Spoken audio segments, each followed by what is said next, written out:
Good evening, everyone. I would like to call the meeting to order. If you would all stand and join me in the flag salute. I pledge allegiance To the flag of the United States of America and to the republic for which it stands, one nation, under God, indivisible, with liberty and justice for all. Thank you.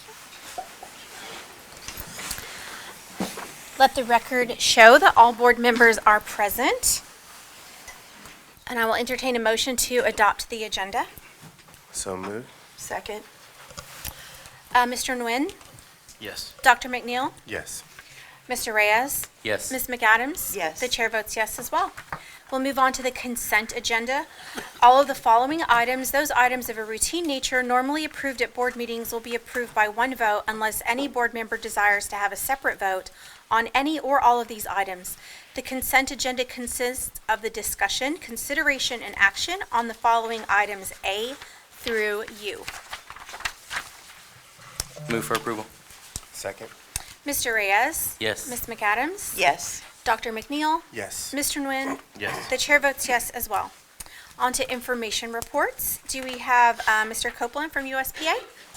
No. All right, then Ms. Gunter from UCTA.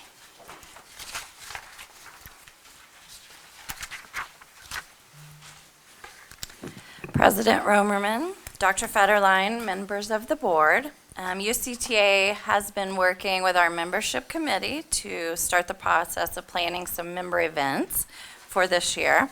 We are also continuing to grow our membership. We've had several join recently.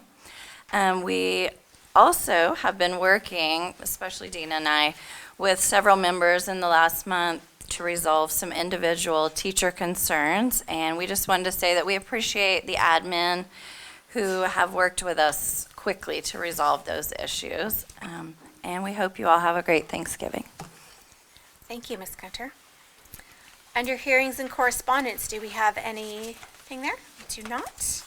We will move on to the business agenda. Under instruction, item number 1, first reading of proposed board policy revisions. Dr. Federline.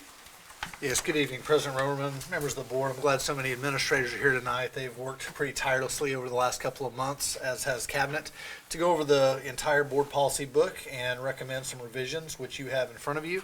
We'll take this month for you to look at them and for our patrons to look at it and give any suggestions. This is just a first reading, and then we'll ask for your approval next month, but no actions required of you at this time. Okay, thank you, Dr. Federline. Item number 2, consider and take action on the school board meeting calendar for 2025. So you have a memo in front of you, no real changes. We have second Monday of each month here in this room. Every month next year in the year 2025, the only exception to that is our January meeting, which will be Tuesday, January 21st, 2025, so we can honor Martin Luther King Day. Motion. Move for approval. Second. Mr. Nguyen, Yes. Dr. McNeil, Yes. Ms. McAdams, Yes. Mr. Reyes. Yes. The chair votes yes as well. Item number 3, consider and take action on the Oklahoma Early Childhood Program Provider Agreement with Community Action Project of Tulsa for the Rosa Parks Early Childhood Education Program, and authorize the board president, superintendent, or designee to execute the agreement. Ms. Pennington? Good evening, President Romerman, Dr. Federline, and board members. So normally we do this agreement in June, and this year we had to do an amendment to last year's agreement, you might remember, because the state had not released final numbers. And so CAP finally got those final numbers, I believe, in September, and then worked on, or the 1st of October, and then worked on the agreement for 24-25. So that's what we're bringing to you tonight. And this will last until June 30th, 2025. Any discussion? Move for approval. Second. Ms. McAdams? Yes. Mr. Reyes? Yes. Dr. McNeil? Yes. Mr. Nguyen? Yes. The chair votes yes as well. Thank you. Item number 4, consider and take action on the renewal of Follett Software LLC Destiny Library Management subscription in the amount of $139,093.49 from bond funds. Mr. Morris? Yes, this is a renewal of software we currently own.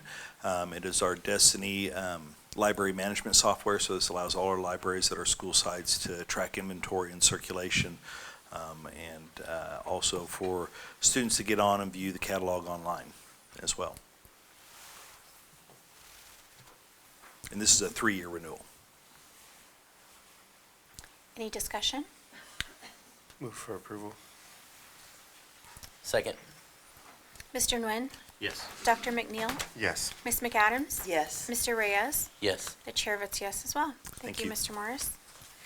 Item number 5, consider and take action to accept the bid for Teacher Clarity Method Professional Development Services and award the contract to Corwin Press, a Sage Publications Company, in the amount of $7,500 per day, not to exceed a combined total of $300,000 from federal funds. Ms. Gray? Hello, good evening, President Romerman, Dr. Federline, members of the board. So I recommend that the board accept the bid with Corwin on Teacher Clarity Professional Development. Beginning 4 years ago, our district started taking on Teacher Clarity methods as a practice to strengthen our core instruction across all content, really narrowing the lens when it comes to teacher clarity through learning intentions, success criteria, assessment, and alignment with the standards, and we'd like to continue that work.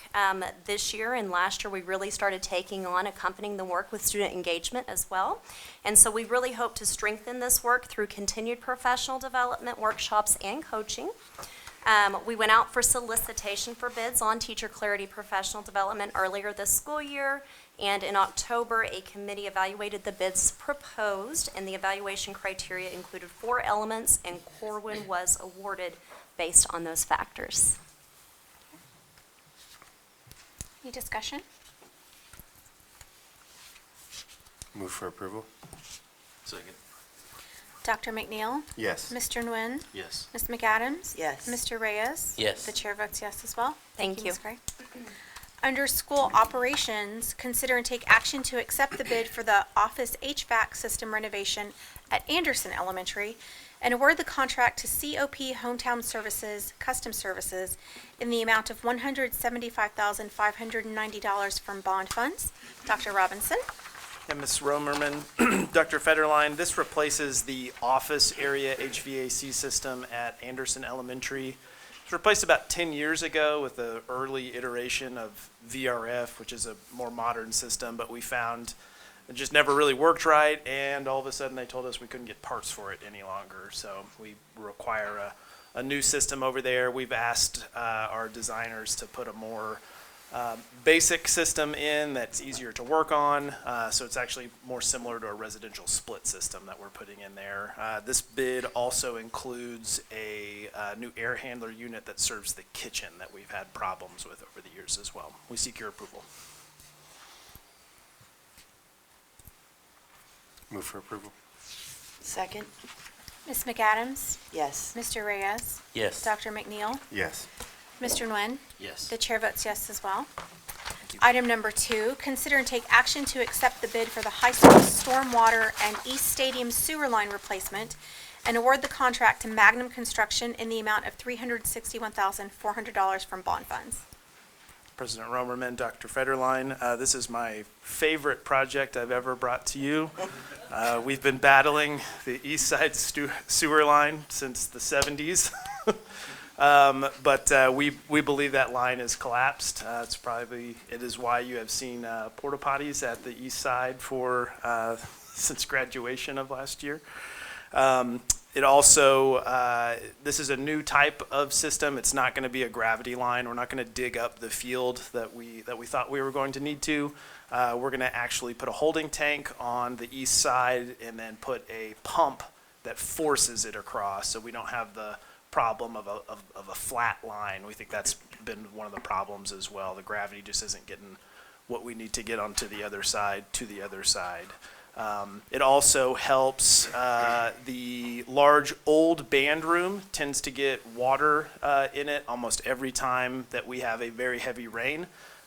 So we asked our designers to come up with a solution to divert water away from that kind of the top of the ramp area where we think the water is getting in, and create some larger stormwater basins for the water to get into before it gets into the bottom of the band room.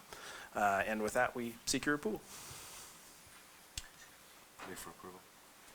Second. Mr. Reyes? Yes. Ms. McAdams? Yes. Dr. McNeil? Yes. Mr. Nguyen? Yes. The chair votes yes as well. Thank you. Dr. Robinson, when do you think this is going to be finished? We're hoping to have this completed before graduation. Oh, that would be fantastic. Yeah. You got some cheers in the back for that. Item number 3, consider and take action to approve an additional blanket purchase order to Tankersley in the amount of $250,000 from Child Nutrition Funds. Ms. Powell? President Romerman, Dr. Federline, members of the board, tonight I am asking that you consider and vote to approve an additional blanket purchase order for Tankersley, who is one of our distributors that we deal with locally. And this amount, $250,000, would be to purchase extra things for many bids, 4 different bids that we have out. So condiments, cereal, yogurt, some breakfast items, just a variety of things that we purchase. We're feeding more kids, so that's exciting. And of course, things are more expensive, so. Move for approval. Second. Mr. Reyes? Yes. Ms. McAdams? Yes. Dr. McNeil? Yes. Mr. Nguyen? Yes. The chair votes yes as well. Thank you. Thank you. Under Finance, item number A, consider and take action on reapproval of the General Building and Child Nutrition operational budgets for the 24-25 fiscal year as outlined on the Statements of Revenues, Expenditures, and Fund Balances, and as originally approved by the Board on September 9th, 2024, and reapproval of the 24-25 Estimate of Needs document as approved by the County Excise Board on October 17th, 2024. Dr. Williams. Good evening, President Romerman, Dr. Federline, and members of the board. As you indicated, our estimate of needs was approved by the County Excise Board on October 17th, and under state law, we bring that back along with our operating fund budgets for a reapproval. This year, we had several adjustments that we made in those budgets, and I'll kind of go through those for you. On the general fund, the overall budget total was decreased by $250,000. We adjusted between the line items based on our salary encumbrances. So once all of our salaries get fully encumbered in early September, we move the budget around to meet those encumbrances. So that's what you see there, increases in the various functional areas of spending. Under this budget, the expenditures exceed revenues by $531,943. We hope that that will not actually be the case at the end of the year, but we try to budget conservatively to be extra careful. But under this projection, the district would have a fund balance in the general fund of 11.95%, which is helping us get back to where we were kind of pre-COVID days. So the building fund, there are no changes that we're recommending this evening. However, there are a number of adjustments that we made in the Child Nutrition Fund. As you just heard Braden discuss, the Child Nutrition Fund is experiencing not only increased costs in food, but also supplies as well. Given the fact that we have a major construction project, the 8th grade center kitchen cafeteria, that has taken place over 2 fiscal years, we kind of had to budget it in both years, not knowing where the actual expense was going to fall. That project now has a budget of about $5.2 million, and in addition to the increase associated with that project and increased food costs, we are looking at purchasing new back-of-house software for the child nutrition department. That allows them to plan their menus, to plan their purchasing, to make sure the warehouse inventory is up to date and correct, and they have all of the food that they need in the right places.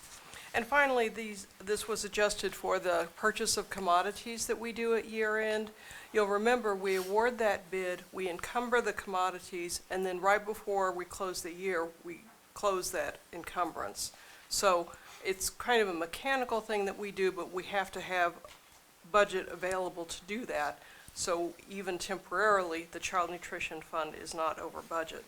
For many years, the Child Nutrition Fund has actually carried an excess fund balance, and we've been working the last couple of years, in particular with this project at the 8th grade center, to bring that fund balance back down into the standard range that the USDA specifies. So with the completion of this project, it'll look a little different, but that's a more typical fund balance for a child nutrition fund. Be glad to answer any questions. Any discussion? Move for approval. Second. Dr. McNeil? Yes. Mr. Nguyen? Yes. Mr. Reyes? Yes. Ms. McAdams? Yes. The chair votes yes as well. Thank you. Thank you. All right, under new business, do we have any new business? No? Any comment from the audience, superintendent, or the school board members? I will say I got a chance to see a lot of what happens behind the scenes at the football games. We had our recent summit and got to bring a ton of union students to the football field, got to celebrate some past alumni as well as staff. Amazing time, and it wouldn't be possible without some of the individuals that work behind the scenes to make things happen. So just very appreciative of everyone that puts on this masterpiece every Friday, and very appreciative of being able to see it all come through. So thank you all. It's a good time. All right. I will entertain a motion to adjourn. So moved? Second. Ms. McAdams? Yes. Dr. McNeil? Yes. Mr. Nguyen?